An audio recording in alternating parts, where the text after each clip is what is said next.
Jadi kalau ditanya maunya gimana, ya manusiawi dong, jalan yang lebih sederhana. Ya kan banyak di beberapa pilkada gitu, incumbent misalkan yang sebagai tokoh kuat di situ sampai mungkin menggagalkan calon-calon lain agar dia bisa jadi calon tunggal sehingga Yang jelas kemenangan bukan lebih itu. sulit. Hah? Yang jelas bukan itu. Formulanya bagaimana? Ya kita berharap bahwa sekarang sudah lewat tahun politik, sudah tidak ada wait and see, investor kembali antusias, mudah-mudahan tidak terjadi overheating ekonomi, kondisi geopolitik, konflik geopolitik bisa berkurang, sehingga kita bisa konsentrasi kembali untuk memperbaiki perekonomian dunia.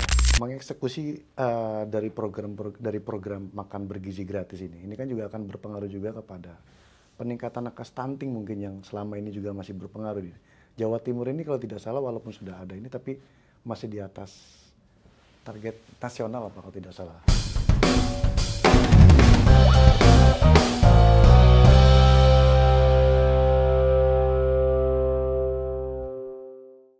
Assalamualaikum warahmatullahi wabarakatuh. Selamat sore, Sobat Rakyat Merdeka dimanapun Anda berada. Semoga Anda semua dalam keadaan sehat walafiat.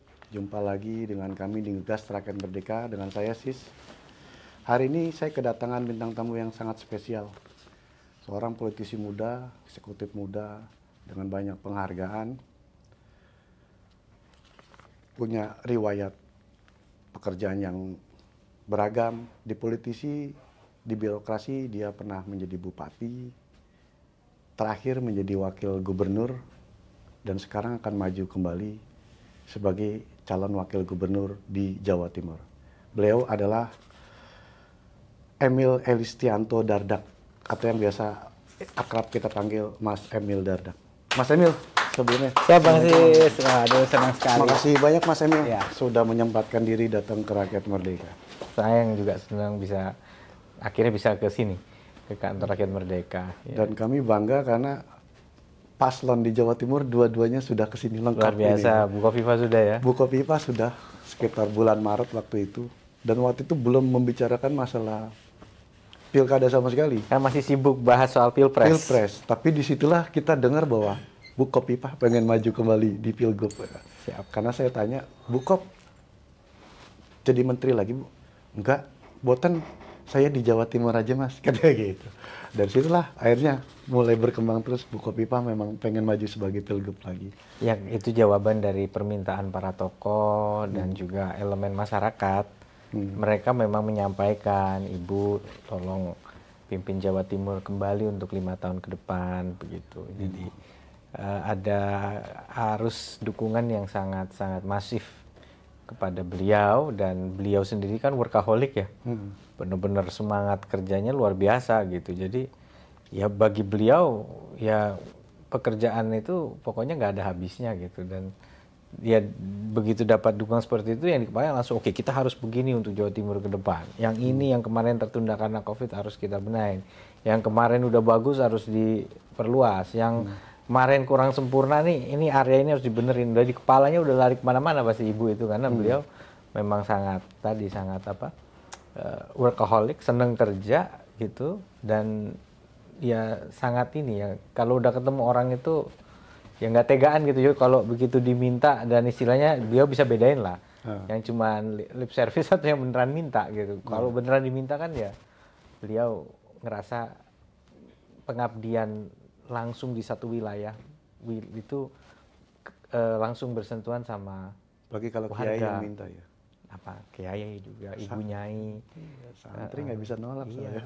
iya betul.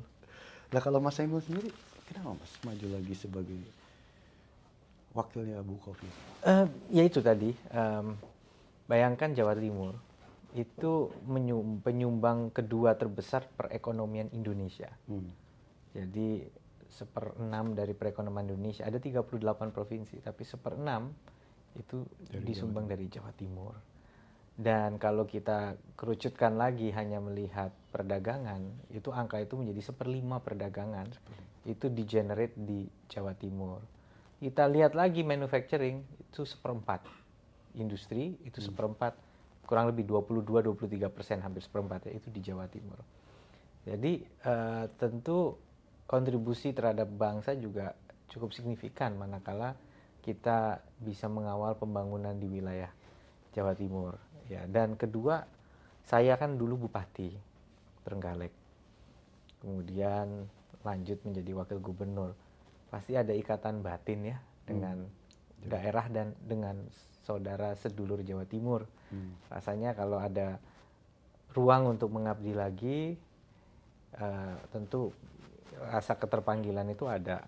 Tapi yang paling penting juga adalah saya merasa sangat nyaman dan produktif menjadi wakil yang mendampingi pemimpin seperti Bu Khofifah, yang memang beliau memberi ruang untuk produktif, memberi kepercayaan, dan memberi juga keteladanan buat saya, leadership yang baik. Beliau pengalamannya luar biasa. Bahkan tadi kami baru saja dari kantor DPP Partai Amanat Nasional, Pak Ketum dengan penuh kerendahan hati menyampaikan, saya kenal Bu Khofifah, saya dulu anggotanya Bu Khofifah katanya. Karena Bu Khofifah dulu ketua komisi saya. Bayangkan pengalaman ibu yang luar biasa di perpolitikan dan pemerintahan Indonesia gitu. Berarti dengan Mas Emil memutuskan maju jadi cawagup, selesai juga isu bahwa Mas Emil menjadi menteri di kabinet Prabowo Gibran. Karena saya sendiri tuh kayak masih nggak ya, peluang Mas Emil menjadi menteri ini kan sangat besar. Kemarin jadi juru bicaranya Mas Gibran, gitu kan, ikut berkampanye kemana-mana dalam ketika debat itu selalu muncul. Orang kan berpikirnya Mas Emil ini menteri gitu, tapi tetap cawagup gitu. Berarti dengan maju ini hilang selesai sudah isu itu, Mas. Ya pertama lebih tepat tentunya itu jawaban itu ditanyakan kepada yang punya kewenangan, Bapak Presiden dan mungkin juga Wakil Presiden terpilih ya dalam konteks itu gitu. Tapi yang menarik kan bahwa partai politik yang mengusung Ibu Khofifah dan saya sampai hari ini juga besar irisannya dengan koalisi Indonesia Maju juga. Ya Pak, ada partai-partai yang memang ada di KIM, Koalisi Indonesia Maju. Dan rasanya sangat-sangat lumrah, bahkan memang sudah diketahui juga oleh banyak pihak bahwa para ketua umum yang di dalamnya juga ada Bapak Prabowo, bahkan kalau orang berspekulasi jauh katanya ya dengan Pak Jokowi juga gitu ya diskusinya, itu para ya berdiskusi mengenai keputusan politik di level provinsi, ya termasuk yang elektoral besar misalnya seperti Jawa Timur dibahas bersama. Ya boleh dibilang artinya ini juga ada kesepahaman yang dibangun antara beliau-beliau dengan Pak Prabowo Subianto selaku Ketua Umum Partai Gerindra. Tapi sekali lagi ya kita lihat perkembangannya. Mudah-mudahan tadi Pak Zul menyampaikan bahwa ya Gerindra pencalonan kepada Khofifah Emil insya Allah hanya menunggu waktu yang pas untuk nyocokin ketemunya Pak Ketum Gerindra, Bapak Presiden terpilih Pak Prabowo dengan Ibu Khofifah. Berarti sejauh ini sudah berapa partai yang sudah fix mengeluarkan rekomendasi surat SK itu kepada dalam satu paket gitu? Alhamdulillah ya, memang tentu ada Partai Demokrat, Partai Golkar secara kronologis, kemudian juga ada kalau P3 itu aspirasi dari pengurus Jawa Timur. Itu mengerucut ke Ibu Khofifah dan saya. Namun tentu DPP yang nanti akan memutuskan ke P3. Kalau Perindo juga sudah memberikan usungan. Jadi kemudian alhamdulillah hari ini PAN ya. Mas Emil, Gerindra ini kan belum memutuskan, tapi kalau saya baca sepintas gitu kan, ini malah melakukan manuver yang di Jawa Timur sana dengan mengusung Bu Khofifah, Febriansah kalau tidak salah. Oh, Mas Karisma, sahabat saya itu. Sekretaris DPD Gerindra sana. Dalam artian bahwa paket ini kan kayak PDIP juga. Kita mau mengusung Bu Khofifah, tapi wakilnya dari kita. Mas Emil sendiri melihat ini gimana, Mas? Saya rasa itu dinamika politik yang sangat lumrah dan harus kita sikapi justru dengan hati yang teduh ya, dengan pikiran yang open, terbuka. Kan Mas Karisma memang kami sangat dekat, baik saat berjuang bersama di pemilihan presiden kemarin, maupun juga dalam kami berkoordinasi terkait pilkada kabupaten kota di Jawa Timur. aspirasi tersebut juga muncul dari rekan-rekan Gerindra dan wajar setiap kader partai memberikan pertimbangan itu. Tetapi sifatnya bukan zero sum game, bukan sesuatu yang seakan-akan pokoknya harga mati, tetapi memang ya tentunya selayaknya menjadi pertimbangan lah ya, nama-nama kader-kader terbaik di masing-masing partai. Jadi bahwa keterpilihan dari saya dalam konteks ini itu bukan suatu bentuk keunggulan personal, tapi kondisi situasional yang memang memberikan dorongan agar kombinasi yang sama bisa melanjutkan 5 tahun lagi. Banyak kader-kader yang baik dari masing-masing partai, kader-kader yang berkualitas, sehingga kadang kalau soal pemilihan ini adalah kebersamaan, adalah rasa kekeluargaan. Nah, bahwa proses menuju ke situ tentu selalu ada aspirasi, harus kita sikapi dengan pikiran terbuka dan tetap menjaga semangat persahabatan. Mas, kalau melihat sampai hari ini di dinamika di Jawa Timur sendiri, belum ada satupun tokoh yang dimunculkan atau fix yang memang sudah akan dimajukan partai sebagai penantang Bu Khofifah. Dengan fenomena ini, maka banyak analis, akademisi memprediksi bahwa ada peluang kemungkinan besar dalam Pilkada Jawa Timur, Khofifah Emil ini akan melawan kota kosong. Karena nggak ada berani muncul sebagai lawan tanding, karena menganggap sudah terlalu jauh lah mungkin elektabilitas atau peluang kemenangan bagi Khofifah Emil. Mas Emil sendiri menganggap gimana, Mas? Kita juga harus selalu mawas diri ya. Jangan overconfident, jangan terlena. Kita harus selalu merasa terpacu. Bahkan kalau sudah terpilih, itu juga jangan kemudian semangatnya turun dibandingkan waktu sedang meminta restu rakyat, kan gitu ya. Jadi ya kami tidak berspekulasi atau melakukan simulasi kota kosong atau tidak kota kosong. Pokoknya sekarang ya apapun itu formulanya sama. Kami sudah pernah mendapat amanah selama 5 tahun bertugas. Tentu kita melakukan kombinasi komitmen ke depan dan reflektif ke belakang. Apa yang telah dilakukan. Nah, cuman memang tentunya tidak semua hal yang dikerjakan terkomunikasikan, ya kan? Tidak semua cerita di balik peristiwa itu diketahui dengan utuh gitu. Ini juga momen di mana kami diberikan waktu justru untuk melakukan itu. Untuk bersapa, untuk sharing, untuk reflektif dan juga untuk membangun dialog ke depan. Bahwa apa yang mau dilakukan 5 tahun lagi itu tetap melalui proses ngobrol-ngobrol dong dengan rakyat, dengan warga. Toh itu yang kita lakukan selama kami menjabat. Juga ada perencanaan pembangunan yang partisipatif. Nah, tapi bedanya karena ini akan menjadi sebuah komitmen untuk 5 tahun ke depan, maka kami melakukan sapaan ini dalam konteks proses istilahnya pemenangan, kira-kira gitu. Dalam pemenangan bukan loh, kalau mau ngobrol sama rakyat dari dulu dong. Oh, bukan, setiap tahun kita ngobrol dengan rakyat. Merencanakan tahun 2020, kami diskusi di tahun 2019. Melaksanakan program di 2019 pun harus sambil bicara. Jadi proses berbicara dengan rakyat untuk sesuatu yang sifatnya ke depan itu berjalan secara berkesinambungan. Nah, hari ini posisi kami konsentrasinya full dalam proses pemenangan. Maka di dalam pemenangan ada 2 tadi. Sharing sesuatu yang mungkin belum tentu menjangkau setiap warga kita informasinya. Dan yang kedua, melanjutkan suatu proses yang rutin, bedanya kapasitas kami sebagai calon dengan masyarakat untuk merencanakan apa yang ingin kita capai. Karena pemerintahan ini akan mengantarkan Jawa Timur tentunya untuk 5 tahun berikutnya. Gitu. Kita bisa menyebutnya sebagai visi Jawa Timur untuk 2030. Tapi kalau dari Mas Emil sendiri pengennya ada lawan tanding apa kota kosong? Ya kita harus nggak boleh kalau manusiawinya tentu jalan yang lebih lancar dan jalan yang lebih sederhana akan menjadi preferensi. Tapi itu kalau disikapi dengan salah kan akan membuat fokus kita jadi beda. Gitu loh. Kita harus selalu terstimulasi begitu loh. Tapi stimulasi bukan berarti ya pokoknya harus ada lawan. Bukan di kami keputusan itu.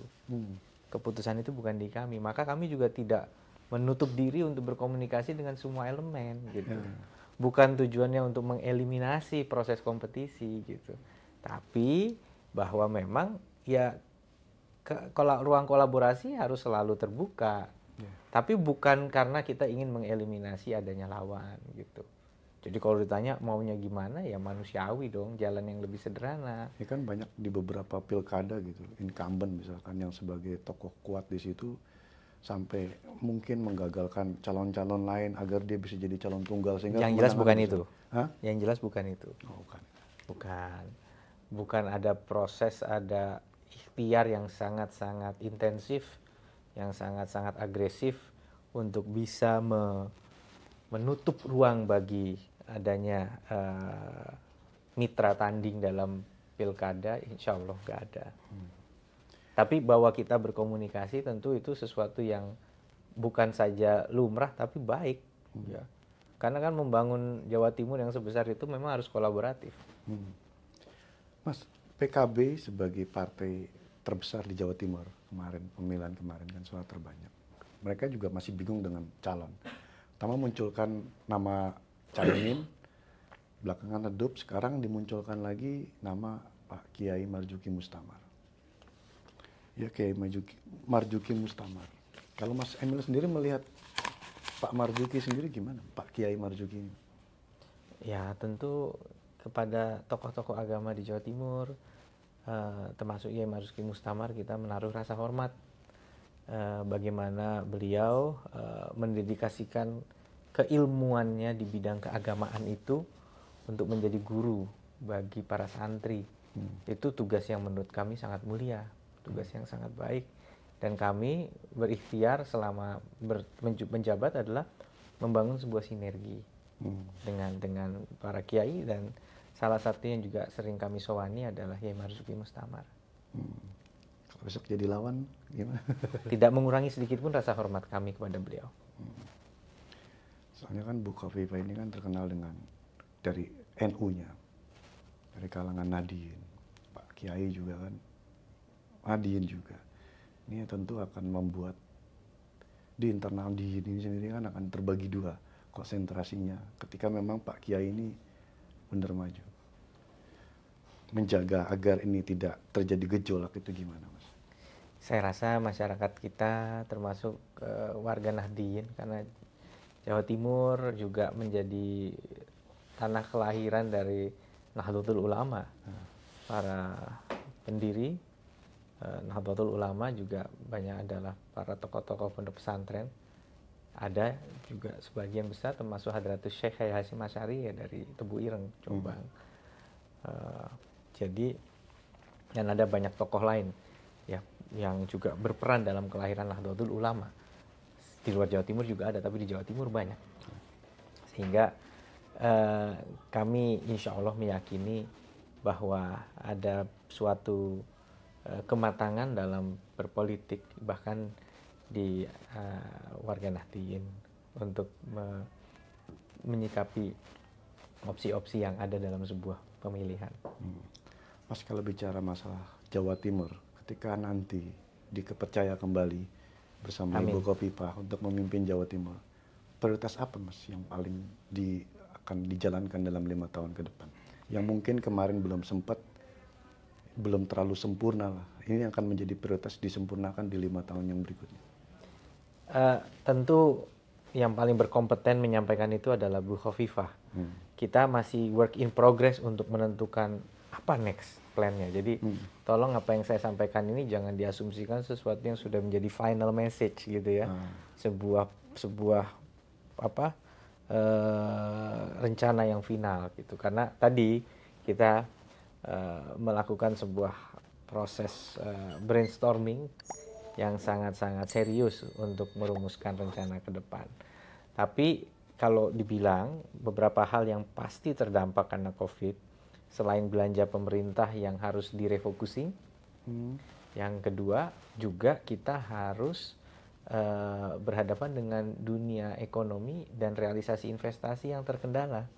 Karena tentunya sektor swasta relatif melakukan penyesuaian, tidak bisa pabrik mau pasang mesin terkendala, mau ngirim teknisi untuk menginstalasi mesin terkendala misalnya, mau mengakses pasar terkendala.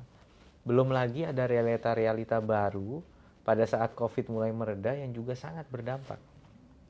Contoh, kita membayangkan pada saat COVID, oke lah, setahun, 2 tahun, ada vaksinasi clear ya. Ternyata begitu katakanlah terjadi pengurangan pembatasan sosial, orang sudah boleh lepas masker, naik pesawat juga sudah tidak wajib pakai masker, nggak perlu lagi dilakukan tes, apakah itu PCR atau antigen ya.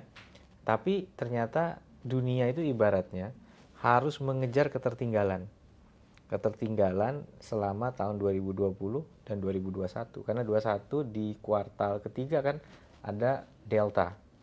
Meskipun di awal 2021 sudah ada vaksin, tapi Delta ternyata juga luar biasa. Menyebabkan terjadinya pembatasan yang signifikan lagi. Nah, ini yang kemudian di tahun 2022 kita lihat sudah ada effort untuk mencoba ngegas. Apa yang terjadi? Bayangkan misalnya kita kemarin terpaksa jalan 20-40 km, untuk mengkompensasi kita harus gas 140 dong. Gitu ya. Ternyata baru digas sampai 60-70 udah overheating mesinnya. Harga komoditas melonjak luar biasa, inflasi di seluruh belahan dunia. Bank-bank sentral berlomba-lomba meningkatkan suku bunga, interest rate. Central bank rate-nya naik besar-besaran. Dan itu menyebabkan kebijakan ekonomi yang contractionary, kontraksi. Ya kan? Harus direm karena udah overheating. Nah, itu berdampak juga bagaimana 2022 tidak bisa terjadi pertumbuhan yang fenomenal yang dibayangkan ya di seluruh dunia. Nah, 2023 dicoba dimatangkan, meredakan inflasi, dampak inflationary yang sangat tinggi itu mulai dicoba diredakan. Tapi batuk-batuknya karena begitu kita ngerem itu juga ada konsekuensinya. Gitu, karena suku bunga yang tinggi akan menciptakan perlambatan. Tapi kalau kita ingat, orang meramalkan 2023 tahun yang kelabu, ternyata enggak juga. Pertumbuhan ekonomi kita baik, walaupun tidak skyrocket, tapi baik, ya, pertumbuhan baik. Nah, cuman untuk kembali mengejar proyeksi pra-pandemi, belum. Karena kita menghadapi dua tadi. Satu, kalau kita ngomong misalnya, kenapa semua daerah mengalami angka kemiskinan hari ini, itu kebanyakan bahkan dibanding sebelum pandemi itu belum balik. Yang lebih kerasa lagi pasti penganggurannya. Gitu. Karena bayangkan setiap tahun itu, ini rule of thumb-nya dulu ya. Jadi ilmu gampang-gampangannya 1% pertumbuhan ekonomi tingkat nasional menciptakan 400.000 lapangan kerja. Gampang-gampangannya ya, tentu angka ini harus dicek lagi. Ya, ini disebut employment multiplier. Nah, begitu dia tumbuh 5%, artinya terciptalah 2 juta lapangan kerja, kira-kira begitu. Nah, katakanlah kalau proporsional Jawa Timur menyumbang 1/6 perekonomian, maka ya angkanya tadi, kalau kita Jawa Timur tumbuh 5%, 1/6-nya sekitar berapa? Dari 2 juta kan, gitu. Itu bisa kita ukur, artinya 1,8 bagi 6, 300, sekitar 400-an ribu lapangan pekerjaan, kalau 1/6-nya dari berapa, maaf 1,8 bagi 600.000, jadi sekitar 700.000 kira-kira begitu ya, lapangan kerjanya. Jadi kalau kita bagi rule of thumb tadi, artinya 1/6 dari 2 juta ya, 1/6 dari 2 juta sekitar, mohon maaf saya ralat lagi, 350.000-an lapangan kerja, kira-kira gitu ya. Nah, ini tentu itu kalau tumbuh 5%. Yang terjadi di 2020 kan kontraksi. Bukan tercipta lapangan kerja, tapi lapangan kerja itu justru hilang. Orang yang sudah bekerja kena PHK. Nah, di tahun 2021 berhasil tumbuh tapi sedikit sekali. Artinya tidak tercipta lapangan kerja. Padahal tiap tahun ada yang lulus SMA, ada yang lulus SMK. Dari lulusan itu 30-an% maju ke perguruan tinggi, sisanya kebanyakan langsung bekerja. Yang sudah ada aja kehilangan, yang baru bagaimana? Dan ini terjadi di semua wilayah. Itu. Nah ini tapi seberapa cepat kita rebound? Nah Jawa Timur ini termasuk kalau dilihat dengan profilnya, dari puncak angka kemiskinan yang meningkat, angka pengangguran dan pertumbuhan ini reboundnya salah satu yang paling baik lah gitu. Salah satu yang paling cepat. Karena pemerintah ya nggak juga lah, kita nggak mau mengklaim sepihak, tapi semua elemen yang bekerja luar biasa untuk bisa kemudian kita mendapatkan penurunan kemiskinan yang alhamdulillah itu dominan kemiskinan desa yang turun justru.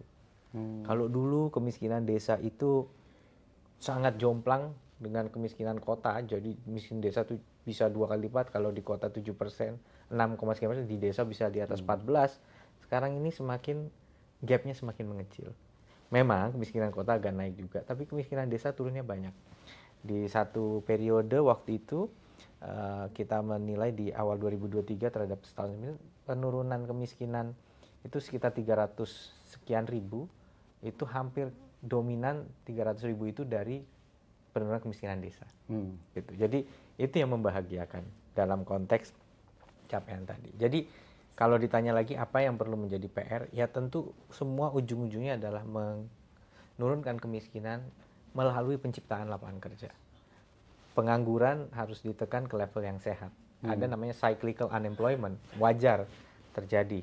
Ada frictional unemployment, ini kan statistik yang ini akan wajar juga terjadi. Tetapi secara overall angka unemployment itu harus dijaga di level yang sehat, kira-kira begitu. Dan kemiskinan harus bisa kita tekan. Formulanya bagaimana? Ya kita berharap bahwa sekarang sudah lewat tahun politik, sudah tidak ada wait and see, investor kembali antusias, mudah-mudahan tidak terjadi overheating ekonomi, kondisi geopolitik, konflik geopolitik bisa berkurang, sehingga kita bisa konsentrasi kembali untuk memperbaiki perekonomian dunia. Mas, kalau 5 tahun kemarin ini kan, 5 tahun di awal kepemimpinan ini kan memang tantangannya kan COVID-19. Nah, dengan 5 tahun ke depan ini mungkin COVID tidak ada lagi semacam pandemi seperti COVID, tapi kan geopolitik, masalah perang yang terjadi di luar negeri sana, Ukraina, Rusia yang belum selesai, konflik di Gaza. Ini kan juga walaupun di sana kan berimbas juga kepada banyak negara termasuk mungkin Indonesia, sehingga kan menyebabkan pengaruh kepada harga-harga kebutuhan pokok kayak sekarang itu kan beras. Ini tentu juga akan menyumbang inflasi kan. Untuk meredam ini, misalkan inflasi yang ke depan ini yang dari geopolitik yang nggak menentu seperti ini, resep apa Mas yang buat di Jawa Timur nanti ke depan ini agar tidak terlalu kencang lah ketika terjadi gejolak-gejolak di luar negeri, gejolak masalah politik dan pertahanan yang akan berimbas ke ekonomi, Mas? Ini menariknya. Salah satu yang sering diperhatikan tuh kan core inflation sebenarnya yang penting.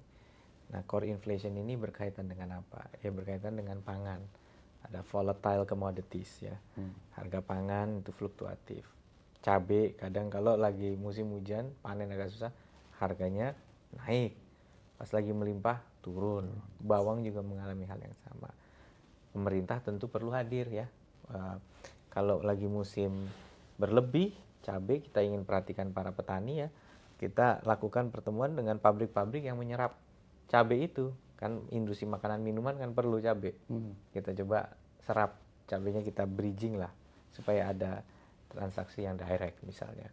Itu kalau harga lagi jeblok. Kalau harga lagi tinggi ya memang harapan kami justru ada yang namanya proses normalisasi harga tadi. Jadi cabai ini banyak yang mulai diolah gitu ya, kemudian menjadi sambal kemasan. Ada pabrik besar, ada UKM sama-sama bikin. Nah itu kan meningkatkan shelf life dari cabai itu sendiri kan.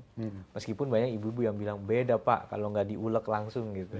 Ya tapi minimal untuk segmen yang saya cuma pengen sambal aja lah, nggak fresh dikit oke. Pada saat harga lagi tinggi itu bisa diambil. Nah ini model seperti ini harus kita dorong untuk melakukan untuk volatile commodities. Nah cuman yang menarik, kita ini kan NKRI ya. Betul, Jawa Timur tuh lumbung pangan, padi, ya, susu, daging, telur, gitu ya. Nah, kadang-kadang kita mengasumsikan ini komoditi ini harganya tuh kami jadi price maker, nggak gitu, nggak gitu. Sekarang kalau misalnya kami langsung banting harga di pasar, jebret gitu kan, pada saat harga masih mau naik, langsung kita operasi pasar, kita gelontor gitu. Yang pertama nangis siapa biasanya? Petani, peternak, warga kami. Kita harus pikirin mereka. Jadi tidak sesederhana itu untuk kami langsung intervensi. Tapi kalau memang ini adalah harga yang memang akan persis, akan wajar dan sudah membahayakan kondisi rumah tangga, ya tentu kita harus melakukan sesuatu. Nah, kadangkala juga justru banyak sekali komoditi kita yang langsung diserap besar-besaran dibawa keluar. Nah kan nggak mungkin kita bikin checkpoint kan, nggak boleh keluar Jawa Timur, nyebrang ke Jawa Tengah atau nyebrang ke Bali, nggak boleh kan, nggak begitu caranya. Kita kan NKRI gitu. Nah maka kita mencoba melakukan penguatan, kita punya Siska Perbapo, sistem harga bahan pokok, transparansi harga di setiap pasar bisa dipantau, dan juga ada harga produsen. Nah sehingga kemudian produsen itu bisa punya supply chain yang lebih dekat lagi kepada konsumen. Pasar di sinilah fungsi dinas perindak perindustrian dan perdagangan menjadi sangat penting untuk menjaga konektivitas dari hulu ke hilir, dari produsen ke pasar. Itu diantara beberapa langkah kita untuk memitigasi inflasi untuk core commodities yang mana kita memang memiliki itu ya tentunya.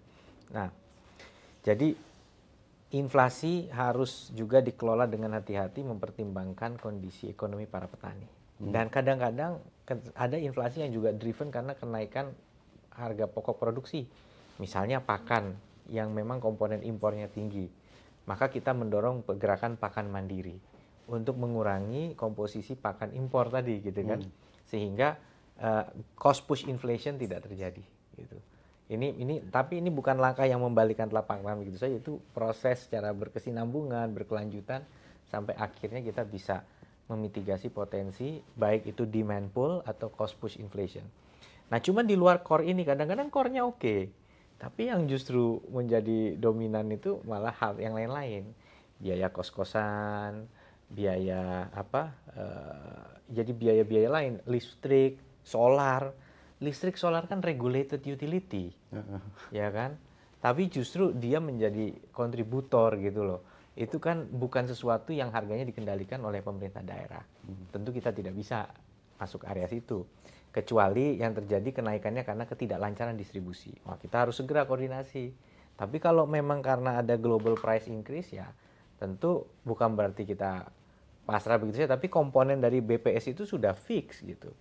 Dan kadang-kadang BPS itu dalam menilai inflasi hanya menilai 8 kota ya, dan 2 kota Surabaya dan Malang aja itu menyumbang hampir 70, 60, 70, 80% kalau nggak salah dari inflation indexnya. Jadi nggak mencerminkan mungkin misalnya di Blitar sebenarnya harga masih oke, di Jember masih oke, tapi ya kalau Surabaya ini pleng lagi naik, dan Surabaya adalah metropolis yang memang metropolis terbesar kedua di Indonesia ya. Jadi tentunya dia punya dinamika harga yang sangat tinggi juga gitu. Jadi ini kira-kira kalau kita bicara inflasi, kita harus petakan semua, tapi kita tidak boleh kemudian permisif terus nyerah. Kita Kalau terus melakukan ikhtiar. harga beras mahal ini pengaruhnya apa ke Jawa Timur? Ini kan nggak kelar-kelar, beras ini udah berapa bulan, mungkin udah setahun terakhir ini harga beras ini agak tinggi. Pak Jokowi statement terakhir itu bilang bahwa kita juga nggak bisa ini juga, karena ini kesempatan petani juga untuk setidaknya mencari untung dari kenaikan harga beras sendiri. Jawa Timur sebagai salah satu lumbung mungkin penghasil beras sendiri, ini gimana menyikapi situasi seperti ini? Ini kan juga di satu sisi mungkin menguntungkan petani, tapi di satu sisi kan banyak orang yang akhirnya mengeluh karena susah ibu-ibu rumah tangga terkait kenaikan. Ada tolok ukur namanya nilai tukar petani, nilai tukar nelayan. Jadi membandingkan cost of input dan revenue, gitu ya. Nah, kita selalu ingin agar NTP ini membaik. Biayanya jangan naik, harganya membaik. Tapi harga membaik juga harus memperhatikan kondisi konsumen, karena kalau terjadi inflasi, daya beli masyarakat turun, kesejahteraannya turun. Garis kemiskinan naik, makin banyak yang kemudian masuk ke angka kemiskinan kalau garis kemiskinan naik. Jadi ini kan harus dibalance semua elemen. Jadi saya sependapat tadi yang disampaikan Pak Presiden, kalau memang jangan setiap kali harga membaik bagi petani dianggap adalah harga naik yang mencekik leher. Tapi kita harus empati pada ibu-ibu rumah tangga juga yang kesulitan di dapur. Kadang-kadang sebenarnya perbaikan harga di level petani tidak langsung translate kepada kenaikan harga yang mencekik leher bagi ibu. Itu kan fungsinya harga eceran tertinggi sebenarnya, memberikan buffer zone tadi kan gitu kan, yang dianggap harga yang masih dalam rentang kewajaran bagi household gitu. Nah seringkali orang udah panik padahal belum menyentuh HET gitu loh. Ayo kita operasi supaya nggak nyentuh HET, nanti dulu gitu kan. Ini ruang bagi para petani gitu. Tapi kalau sudah melalui HET, ya memang kita harus melakukan tindakan. Kalau enggak kasihan ibu-ibu rumah tangga. Itu harus ada intervensi juga dari. Nah timing ini harus pas. Nah bahwa ada tren lain peningkatan harga beras banyak sekali faktornya kan. Tentunya ada yang mengatakan ada kondisi climate global. Sekarang ada heat wave di Asia Tenggara, ada heat wave di Latin Amerika yang kemudian mempengaruhi productivity. Tapi alhamdulillah karena ya kerja keras para penyuluh dan para petani dan seluruh stakeholder, produksi dan produktivitas padi di Jawa Timur relatif baik untuk beberapa tahun terakhir. Mas, pertanyaan terakhir ini terkait program dari presiden terpilih dan wakil presiden terpilih, makan gratis, makan gizi gratis.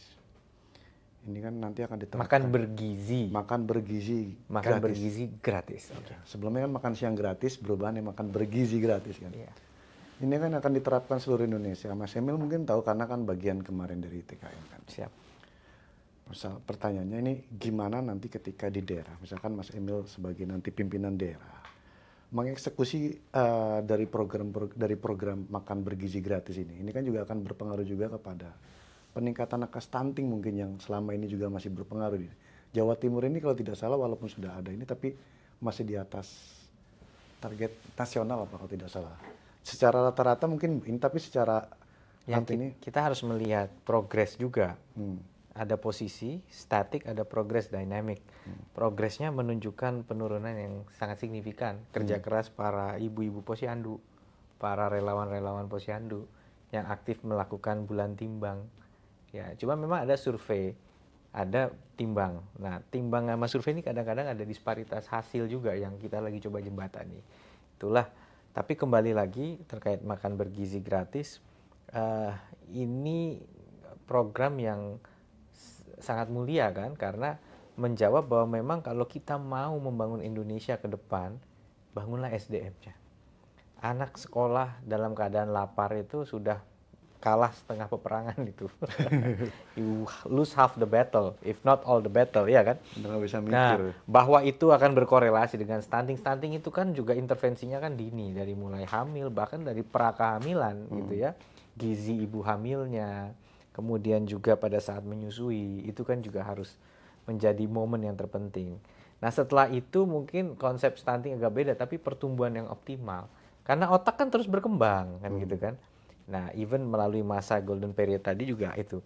Maka konsep makan bergizi gratis adalah satu bentuk untuk, jadi begini, jangan juga dipikir, skala prioritas dan lain sebagainya.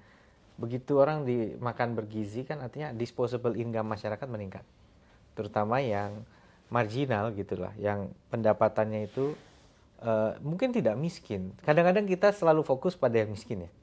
Tapi yang miskin lebih di atas garis kemiskinan tuh hanya mepet-mepet gitu ya. Gitu kan.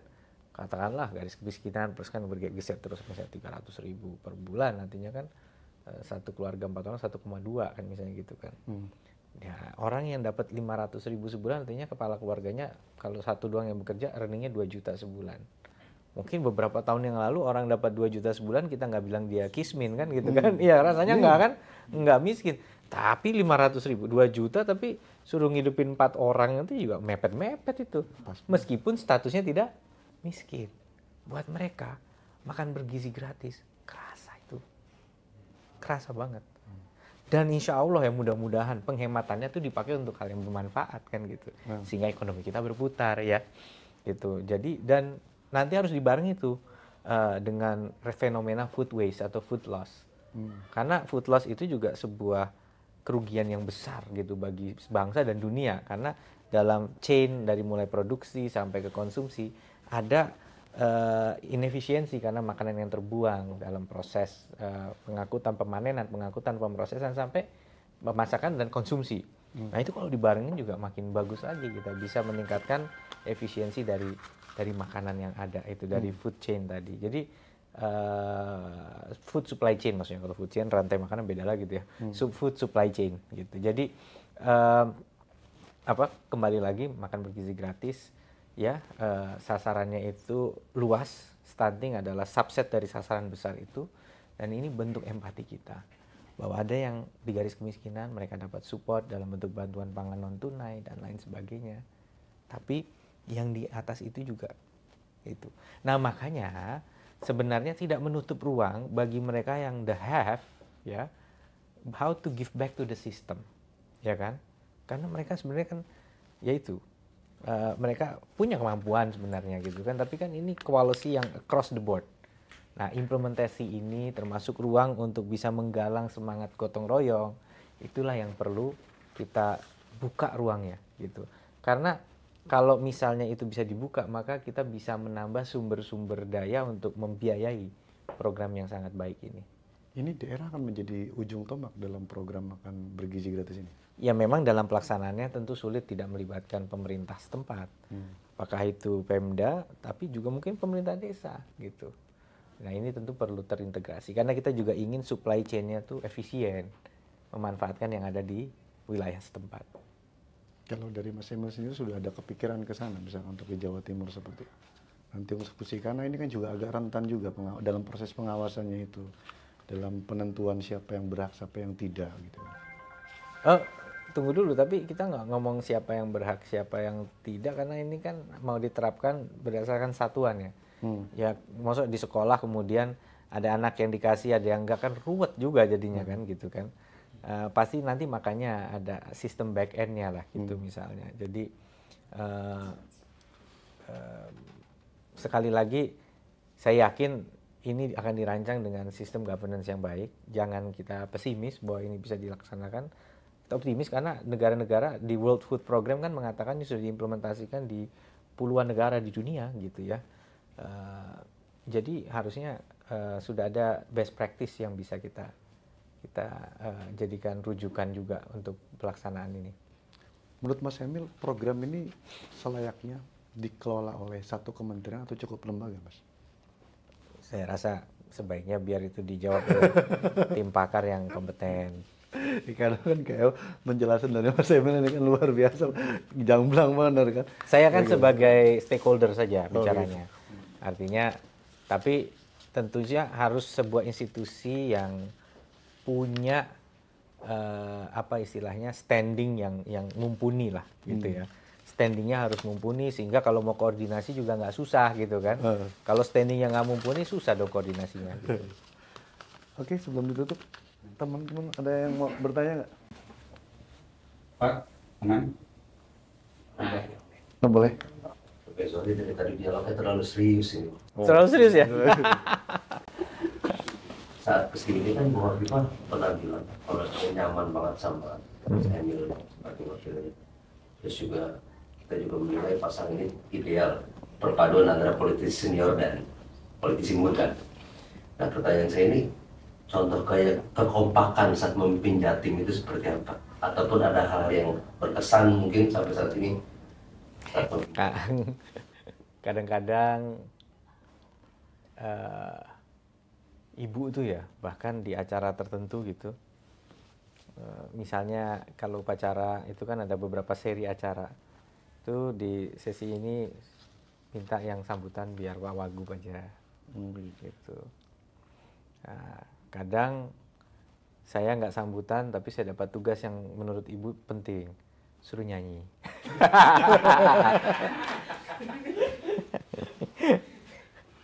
Jadi ya menarik. Dan ibu juga punya jiwa humor. Jangan dipikir dia serius banget gitu. Kadang kita juga perlu kan, kita lagi FitCon waktu itu kan, gitu FitCon.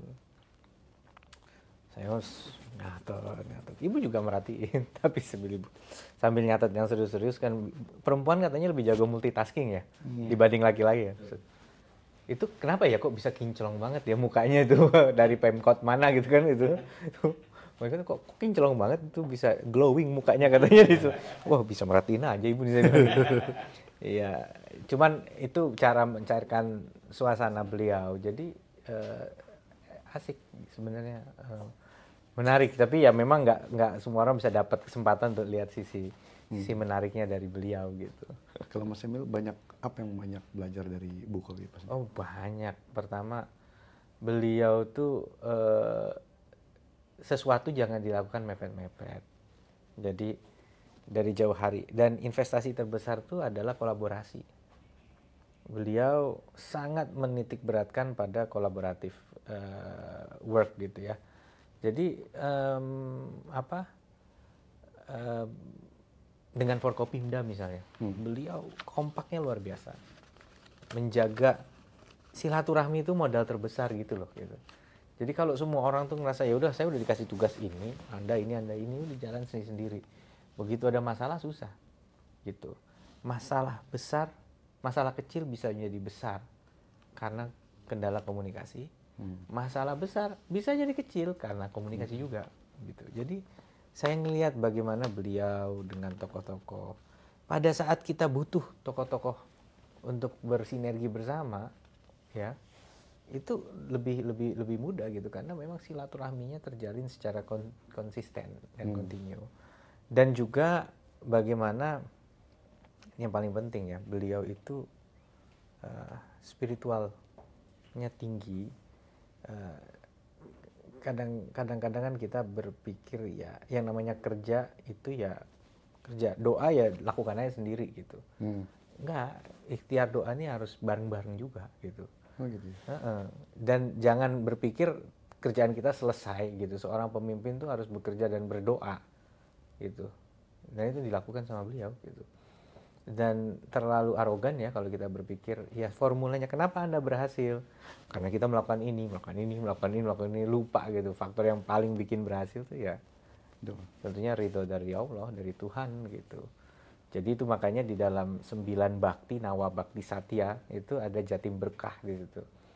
Mau itu agama Islam, Kristiani, Hindu, Buddha, ya pokoknya semua pemuka agama. Itu tentu harus kita beri ruang untuk membangun spiritualitas masing-masing. Gitu. Jadi kondisi COVID, angka naik dan segala macam, solusinya ya ikhtiar dan doa. Nah doa itu kan rata-rata kadang-kadang ya doa, silakan gitu. Nah ini beliau punya pendekatan terstruktur bagaimana melakukan ikhtiar doa itu tadi. Maksudnya seperti apa Mas implementasinya? Ya kita melakukan doa bersama. Oh, memang bikin acara untuk doa bersama. Iya, nah acara ini bukan seremonial, ini doa beneran. Kita juga minta tolong ibu ngetok pintu setiap kiai, ibu nyai tolong doain. Gitu. Jadi begitu keadaan sulit ya bukan saja sekedar beliau ya 2 kali tambahan kerja, 1 kerja koordinasi nyata di lapangan, gimana datangin ini, ya alat PCR apa ini itu. Ventilator dan lain sebagainya, menambah ruang negative pressure untuk ruang isolasi kan gitu-gitu. Tapi juga doa, kiai ini doa, yang ini melakukan, itu dilakukan sama beliau. Luar biasa.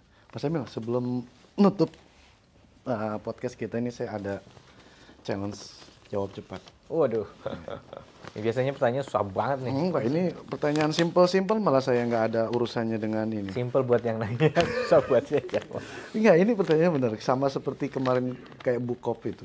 Iya. Bu Khop kan kita tanya, sebenarnya apa sih cita-cita ibu ini dari kecil, saat kecil itu pengen jadi apa? Bu Khofifah itu langsung jawab tanpa ini, saya ingin menjadi presenter berita. Gitu. Iya, itu cita-cita saya dari kecil. Iya. Waktu itu saya ini. Ini pertanyaan ini juga akan saya tanyakan juga buat Mas Emil. Saat kecil sebenarnya saya bercita-cita ingin jadi Scientist. Saintis. Saya pengen bikin mobil terbang gara-gara nonton film Back to the Future. Tapi lucu loh, itu cita-cita dari tahun berapa tuh artinya? 93 ya, 94. Sampai sekarang ya belum ada, baru kata IKN mau ada taksi terbang kan. Taksi terbang belum ada. Banyak yang tidak tahu kalau saya sebenarnya adalah orang yang Em, orang yang apa ya? Saya pemalu. pemalu sih enggak sih, Pemalu. tapi apa ya, orang yang nggak tahu sebagai seorang politik ya, di politik itu udah terlalu banyak yang terkupas karena kita kan berusaha menampilkan diri juga nggak kita tutup-tutupin ya begini gitu. Cuman kadang ada yang merasa di balik layar saya lebih bodor lagi gitu loh, lebih konyol lagi kalau lagi joke gitu sama teman-teman terdekat gitu. Oh, Tapi saya kayaknya di luar juga gitu. Ya lebih parah lagi kalau di belakang layar katanya. Oh ya udah deh. kalau di rumah. Jadi kalau diam-diam konten receh saya juga suka loh. Jadi Oh, gitu. saya di IG itu saya save itu joke-joke gitu saya save. Jadi kan ada opsi untuk nge-save ya. Nah, saya selalu kalau nge-save itu kategorinya ada kategori yang serius-serius gitu ya. Ya, kayak ada kategori misalnya work nih ya, semua yang terkait dengan kondisi jalan rusak di Jawa Timur apa, itu kadang taunya dari medsos. Kan nggak bisa langsung kita save dulu, nanti kita lihat satu-satu. Tourism, karena sekarang seru kan, tempat-tempat yang bagus buat jalan-jalan, baik di Jawa Timur maupun di luar. Politik, itu ya berita-berita politik. Komersial itu kalau ada yang jualan menarik ya save-save situ. Mobil bekas. Nah, kuliner itu paling penting, reference itu religi. Tapi ada juga yang lucu-lucu itu. ada yang ini musik, ada yang joke gini. Ya joke-joke nggak jelas gini juga kadang-kadang joke-joke yang lucu-lucu juga ada di sini gitu. Jadi saya suka nge-save yang receh-receh gitu. Apa konten-konten ngerjain orang atau apa itu ya juga ada di sini. Jadi ya suka banyak konten-konten yang ini kayak ini misalnya ada bayi ini dipijit begini. Saya save. Lucu nih. Jangan-jangan memenya Mas Gibran itu yang sering dijadiin buat ini di save juga Mas. Foto wajahnya Mas Gibran kan sering tuh jadi meme itu. Dia memang wah, luar biasa tuh. Kalau Mas Gibran tuh ilmunya tuh ilmu dewa tuh dalam mengelola komunikasi publiknya. Jadi Dan nama dia malah diposting sendiri. iya gitu. Jadi kalau orang naik motor kayak Valentino Rossi gitu dia berani ambil gerakan. Tapi buat dia itu penting karena kalau Gen Z itu nanti apatis sama pembangunan, sama pemerintahan, sama politik, ya susah gitu. Jadi nggak bisa lagi pakai pendekatan yang konvensional gitu. Ya memang harus gitu, harus menarik gitu. Coba back soundnya apa kalau bikin back sound apa Mas Gibran kalau bikin back sound di kontennya kan juga lucu-lucu kontennya terakhir apa lagi bahas tentang apa nah ini tentang UKM coba back soundnya tuh apa? Ini back sound apa? Tapi orang jadi merhatiin. Itu belum bisa diterapkan sama Mas Emil tuh. Saya masih bingung juga ilmunya. Salah-salah bisa backfire kalau dia tapi tepat. Habis itu isinya bagus-bagus kan tentang bagaimana justru apa ya menjadi merubah serangan atau cibiran menjadi sebuah energi positif gitu kan. Karena dicibir orang jadi malah lebih merhatiin program-program dia gitu. Jadi menurut saya pendekatan yang anti mainstream itu justru relevan dengan realita Gen Z hari ini. Bahkan jangan-jangan generation Alpha yang 2010 dan lebih muda. Dalam 5 tahun di Jatim, apa dosa kecil yang Ibu Khofifah tidak tahu? Saya? Iya. Apa ya? Mungkin pulang duluan gak bilang-bilang sama Bu Khofifah kan ada. Nggak berani bos. Nggak berani beneran saya nggak berani. Nggak berani. Kalau sama ibu, wah nggak berani saya. Karena ya itulah. Tapi ibu juga orangnya asik kok. Kalau saya nggak bisa, itu saya pasti ngomong gitu. Tapi saya selalu berusaha dan alhamdulillah boleh bilang 90% tugas dari beliau, insya Allah saya selalu bisa. Tapi 10% beliau bisa memahami kondisi saya, tidak bisa mewakili atau dia bisa menghadiri gitu. Nah, jadi apa ya dosa kecilnya ya? Apa ya? Wah bingung juga tuh. Bingung ya? Nggak ada lah ya. Pasti ada, cuma saya bingung aja. Pasti ada namanya kita ini apa sebagai anak buah itu kan pasti ada aja. Cuman saya bingung gitu mau ya apa gitu nggak kebayang gitu. Tapi yang jelas bukan menutupi fakta atau apa, tapi mungkin ada kurang-kurang atau apalah dalam ini. Cuman belum kepikiran nih apa. Tapi kecil lah, maksudnya dalam arti kekurangan-kurangan atau hal-hal yang lucu gitu ya mungkin. Cuma saya kok nggak bisa inget ya. Terakhir Mas, quote tokoh yang jadi inspirasi selama ini. Ya? Quote tokoh yang jadi inspirasi selama ini. Apa ya? Nggak ada satu inspirasi khusus ya, maksudnya banyak sekali quote-quote yang keren ya. Cuman saya malah nggak tahu ini dari siapa gitu yang ngomong. Jadi success is when opportunity and preparation meets. Keberhasilan tuh waktu kesuksesan adalah waktu peluang ketemu sama persiapan. Kadang-kadang kita kan mempersiapkan sesuatu yang memang kita tunggu. Nah, tapi kalau untuk sesuatu yang belum kelihatan kita nggak mau mempersiapkan. Padahal peluang tuh kan semakin dynamic sekarang, ya kan, gitu. Ya, jadi ya saya ngerasakan gitu waktu dulu di kerjaan pertama saya tahun 2003, saya suka nge-save, istilahnya ngerangkum paper-paper yang dibawa ke konferensi Asia Pasifik infrastruktur gitu, Minister Forum Asia Pasifik.